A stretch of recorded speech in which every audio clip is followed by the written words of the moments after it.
Hey everyone, welcome back to our channel. Today, let us journey together on how to use Bing Chat as a chat companion. So, let's dive right into it. To begin, open your browser and head over to bing.com. If you're not already logged in, make sure to do so. Think of Bing Chat as your virtual friend, always ready for a chat. Whether you need advice, entertainment, or just a friendly conversation, Bing Chat is here to engage. You can discuss hobbies, get movie and book recommendations, share stories, and even brainstorm ideas.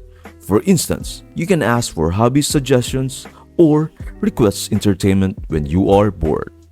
Bing Chat is designed to keep your interactions enjoyable and engaging. So, next time you're looking for a chat companion, remember to turn to Bing Chat. Thanks for watching. I hope this video has been helpful to you and see you into the next one.